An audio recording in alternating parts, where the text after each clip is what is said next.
Hello friends, तो आज के जो हमारी वीडियो का जो टॉपिक है वो है जो प्रीवियस ईयर में जितने भी गैशियस स्टेट के जो क्वेश्चंस आए हैं वो। ठीक है, so the first question is on your screen now.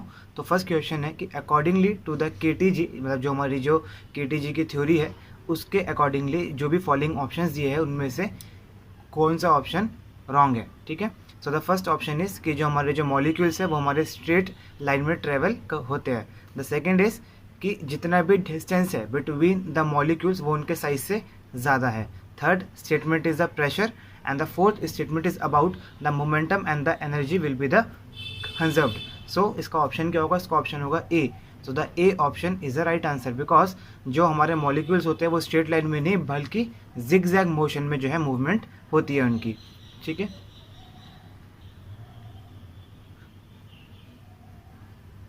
So move to the question number second.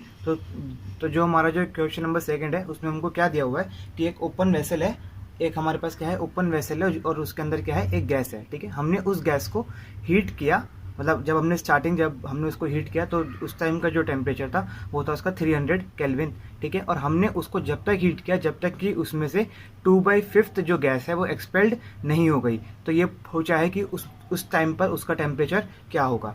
ठीक है, तो हमको क्या दिया हुआ है, हमको एक तो क्या दिया है क्वेश्चन के अंदर T1 दिया है, दैट इज 300 केल्विन, और हमको इनडायरेक्टली क्या दिया हुआ है, नंबर ऑफ मोल्स दिए हुए हैं। ठीक है, अगर हम मान के चलते हैं कि हमारे इनिशियल नंबर ऑफ मोल्स कितने थे, 1 थे। ठीक है, तो जब हमने उसको हीट किया तो 2/5 जो मोल्स है वो क्या हो गए, एक्सपेल्ड हो गए। तो लेफ्ट हुए हमारे पास N2 की वैल्यू कितनी आ जाएगी, 1 minus 2/5 which is come out to be 3/5। ठीक है, तो हमको इक्वेशन तो पता ही है कि N1 T1 is equal to N2 T2, where N into 300 is equal to 3/5 into T2, right? So solve for the T2 and T2 is coming out to be 500 Kelvin. So this is your right option. So option number C is your correct. Okay, now move to the question number third. So question number third is उसने ये पूछा है कि कौन सी condition में जो हमारी ideal gas होगी वो अपने डेविएशन जो है शो करेगी। ठीक है, मतलब जो ऑप्शंस है वो ये है आपके पास, high pressure, low temperature, high pressure, high temperature, low pressure and low temperature, और the low pressure and the high temperature. So इसका ऑप्शन क्या होगा? इसका ऑप्शन होगा 1, high pressure and low temperature. ठीक है, ये बहुत फ्रिक्वेंटली आस्क्ड जो क्वेश्चन है एंड बहुत इंपॉर्टेंट भी है। ठीक है, एग्जाम पॉइंट ऑफ व्यू से। सो प्लीज़ रिमेंबर दैट इस पॉइंट की जो आइडियल गैस होती है वो हाई प्रेशर और लो टेम्परेचर पे जो है डेविएशन शो करती है। Now move to the question number 4। तो क्वेश्चन नंबर 4 में हमसे ये पूछा है कि how many folds of temperature, अगर हम जो म्यू आर एम एस की जो स्पीड है अगर हम उसको क्या किया, हमने चेंज किया, जो हमने म्यू आर एम एस की जो स्पीड है वो हमने चेंज करी फ्रॉम 5 × 10⁴ सेंटीमीटर पर सेकेंड से चेंज करी हमने 10 × 10⁴ सेंटीमीटर पर सेकेंड तक। उसका वॉल्यूम क्या है, फिक्स है। तो ये बोल रहा है कि जो इसका जो टेम्परेचर के कितने फोल्ड्स आएंगे। ठीक है, हमको पता है कि जो हमारी जो म्यू आर एम एस होती है वो किसके इक्वल होती है, √2RT/mk। ठीक है, अगर हमारे पास देखो, अगर हम मानते हैं कि ये हमारी V1 है और ये हमारी क्या है V2।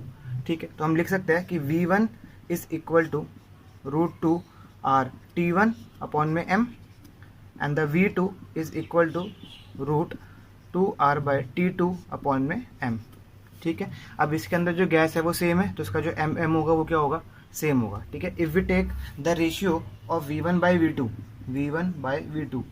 ठीक, it's come out to be whole root of 2RT1/m upon 2RT2/m। ठीक है, हम इसको होल रूट भी बना सकते हैं, तो 2R से 2R cancel and the m से m कैंसिल। तो हमारे पास जो इक्वेशन निकल के आई वो क्या आई, V1/V2 is equal to √T1/T2। If we squaring, अब देखो V1 की वैल्यू कितनी दी हुई है हमको, 5 × 10⁴ एंड द V2 हमको जो दिया हुआ है वो दिया है 10 × 10⁴। तो ये 2 आ गया which is equal to 1/2 is equal to √T1/T2। Correct. अब देखो तो यहाँ क्या, अगर मैं इसके बाद यहाँ पर इन दोनों का स्क्वायरिंग बोथ साइड कर दूँ तो 1/4 is equal to T1 by T2, right. So T2 is equal to 4 T1, तो आंसर क्या आएगा आपका 4, मतलब कि जो 4 क्या होंगे, फोल्ड्स होंगे उसके अंदर, ठीक है। कितने फोल्ड्स होंगे, 4 फोल्ड्स होंगे। Now move to the question number 5। इसमें हमको क्या दिया है, उसने पूछा है कि if we plot the graph between log p versus log of v, sorry log of v at constant temperature, तो कौन सा हमको प्लॉट उसमें से मिलेगा, जो 4 ऑप्शन दिए हैं, ठीक है। अब देखो सबसे पहली बात तो ये देखो कि log p मतलब प्रेशर और वॉल्यूम, जब भी प्रेशर और वॉल्यूम की बात होती है एट कांस्टेंट टेम्परेचर पे, तो ये कौन सा लॉ है हमारा, ये है हमारा बॉयल्स लॉ। बॉयल्स लॉ जो बोलता है कि P is inversely to 1/v है, करेक्ट, एट कांस्टेंट टेम्परेचर। तो हम लिख सकते हैं P is equal to K/v। Now if we take the log of this, तो log of P is equal to log of K minus log of V। अब वो क्या बोल रहा है कि x एक्सिस पे मेरा क्या है, लॉग P है, सॉरी y एक्सिस पे, और x पे क्या है मेरा, लॉग V है, ठीक है। तो if we compare this equation by the straight line equation, that is your y is equal to, देखो ये x पे चाहिए तो यहाँ पे mx आ जाएगा, और ये क्या है हमारा स्लोप और नेगेटिव, ठीक है। ये हमारी क्या है, स्ट्रेट लाइन की इक्वेशन है। तो ये जो ग्राफ है कैसे मिलेगा, y पर क्या है log P, log of P, और x पे क्या है मेरा log of V minus m, मतलब m क्या होता है यहाँ पर स्लोप, और c क्या होता है मेरा यहाँ पे इंटरसेप्ट, इंटरसेप्ट। तो स्लोप माइनस का है मतलब डाउन द डायरेक्शन जाएगा, और इंटरसेप्ट मतलब ये वाला जो क्वेश्चन है ये क्या है आपका लॉग K, ठीक है। तो अब जो ऑप्शंस है उसमें ऑप्शन सी जो है वो दिया हुआ है कि नेगेटिव स्लोप के साथ जो है हमारा जो कर्व है वो मिलेगा। तो इसका जो ऑप्शन आंसर है वो आंसर क्या होगा, इसका answer number C. Okay, now move to the question number 6। तो जो 6 क्वेश्चन है उसमें ये बोला है कि जो मॉलिक्यूलर वेलोसिटी होती है वो उसका ऑप्शन जो दिए हुए है वो है। अब बेसिकली क्या है कि ये क्वेश्चन डायरेक्ट है, ठीक है। जो मॉलिक्यूलर वेलोसिटी होती है वो डायरेक्टली प्रोपोर्शनल होती है square root of the temperature के, और वो इसमें खाली एक ही ऑप्शन है, वो है आपका option number D. Okay, now move to the question number 7। और ये जो क्वेश्चन है बहुत अच्छा क्वेश्चन है, ठीक है। आपकी स्क्रीन पे ये ऑलरेडी शो हो रहा होगा, ठीक है। इसमें क्या बोले कि हमारे पास 2 चैम्बर थे जिसमें इनिशियली जो हमारा जो प्रेशर था वो क्या था हमारा, अगर इनिशियल प्रेशर की बात करें तो वो था PI, है ना। और वॉल्यूम बोल रहा है कि सेम है, ठीक है। और बोल रहा है कि जो टेम्परेचर है वो इनिशियल टेम्परेचर है T1, और जो फाइनल टेम्परेचर है वो है हमारा TI, and the TF is equal to T2 मान सकते हैं, ठीक है। और बोला कि जब मैंने इसको एक दूसरे चैम्बर से ज्वाइन करा जिसका प्रेशर था P2, तो उसने बोला कि फाइनल जो प्रेशर है मतलब the final pressure is P2 मान सकते हैं PF। तो फाइनल प्रेशर क्या होगा अगर वॉल्यूम क्या है रिमेन सेम है, ठीक है। अब देखो जो चैम्बर है उनके अंदर अगर वॉल्यूम सेम है तो जो नंबर ऑफ मोल्स होंगे वो सेम होंगे। तो हम लिख सकते हैं कि number of moles of initial is equal to number of moles of final जो है क्या है आपके सेम है, ठीक है। अगर हम बात करते हैं PV is equal to nRT, ये क्या है, ये आपकी आइडियल गैस इक्वेशन है। यहाँ से अगर मैं n की वैल्यू निकालता हूँ तो आएगी PV by R T is equal to n, ठीक है। अब मेरे पास 4 चैम्बर्स है, ठीक है। 2 है मेरे लेफ्ट हैंड साइड पे और 2 है मेरे राइट हैंड साइड पे, मतलब कि इनिशियल एंड द फाइनल, ठीक है। तो कैसे लिखेंगे, देखो अगर मैं बात करता हूँ N1 के लिए, मतलब अगर मैं फर्स्ट बॉक्स के लिए बात करता हूँ तो कैसे लिखेंगे, P of initial into V upon में T1 R प्लस सेम आ जाए क्योंकि जो सेकंड चैम्बर है उसमें भी सब कुछ सेम ही दिया हुआ है। अगर हम फाइनल की बात करें तो फाइनल में क्या आ जाएगा आपका, प्रेशर हो गया P फाइनल, वॉल्यूम तो सेम ही है, अपॉन में T1 R plus P final into V upon में T2 इंटू R, करेक्ट। अब देखो इसमें देखो V by R, V by R, V by R और V बाई आर, तो V बाई आर क्या है कॉमन है, ठीक है। तो V बाई आर क्या हो जाएगा, कैंसिल हो जाएगा, ठीक है।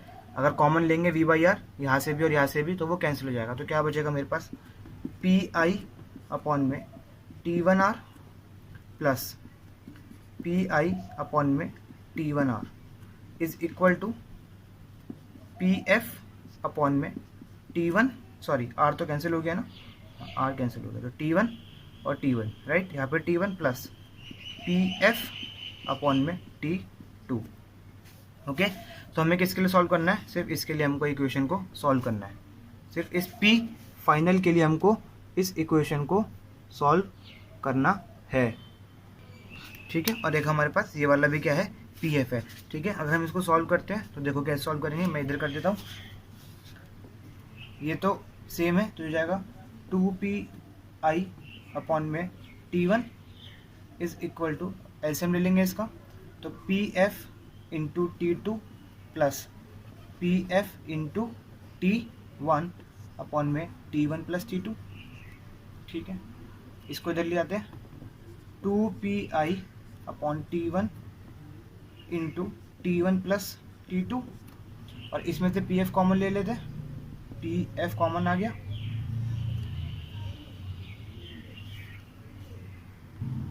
ठीक है। अच्छा, यहाँ पर प्लस नहीं, यहाँ पे मल्टीप्लाई आएगा, ठीक है। यहाँ पर आएगा आपका मल्टीप्लाई, और ये यहाँ से कॉमन आ जाएगा T1 प्लस अपॉन में आ जाएगा T1 प्लस T2, तो इससे T1 से ये T1 कैंसिल आ गया।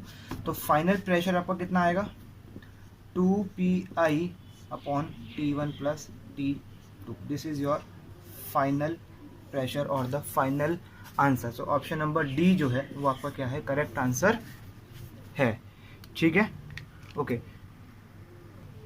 So the next question is कि हमको क्या दिया है, इनिशियल वॉल्यूम दिया हुआ है हमको, इनिशियल वॉल्यूम हमको दिया हुआ है कितना, 750 ml, okay, and 750 ml, and बोला है कि जो इनिशियल प्रेशर है वो आपका चेंज हो रहा है from 840 to 360, right, 840 to 360 mm of Hg से क्या हो रहा है, चेंज हो रहा है, ठीक है।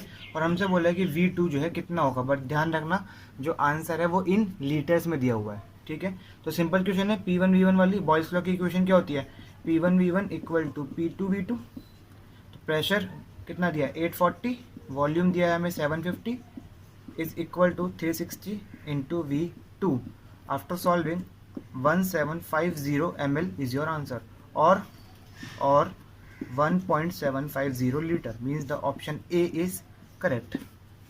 बहुत सिंपल क्वेश्चन है, ठीक है, जो कि प्रीवियस ईयर में ऑलरेडी आया हुआ है।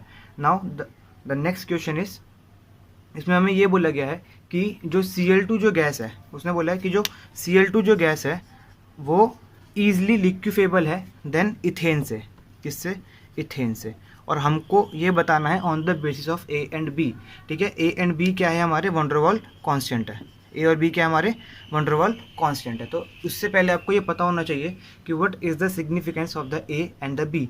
तो ए हमें क्या बताता है, अट्रैक्टिव फोर्सेस, कि जितना ज़्यादा अट्रैक्टिव फोर्स होगा उतना ज़्यादा ए की वैल्यू होगी, और बी हमें क्या बताता है, मॉलिकुलर साइज, और जितना ज़्यादा साइज होगा उतनी ज़्यादा बी की वैल्यू होगी। तो इसी के बेसिस पे हमको आंसर करना है। अब उसने बोला कि अगर Cl2 गैस मोर लिक्विफेबल, मतलब कि आराम से क्या हो रही है, लिक्विफेबल हो रही है, इसका मतलब क्या है कि उसका अट्रैक्टिव फोर्स क्या होगा, ज़्यादा होगा, ठीक है। मतलब Cl2 में ए की वैल्यू ज़्यादा होगी इथेन से, ए की वैल्यू से, ठीक है। A value of Cl2 will be greater than A value of ethane, ठीक है। अब मॉलिकुलर साइज देखो, जितना बड़ा साइज होगा तो लिक्विफाई होने में उतनी ही प्रॉब्लम होगी, ठीक है। तो मतलब साइज क्या होना चाहिए, छोटा होना चाहिए, मतलब बी की वैल्यू जो होगी Cl2 की वो क्या होगी, छोटी होनी चाहिए बी की वैल्यू ऑफ इथेन से, ठीक है। तो ऑप्शन देखो कौन सा है, option number B is your right answer, okay. So I hope you like this video and next stay tuned for the next video, and thank you for watching, and don't forget to subscribe the RJ Chemistry.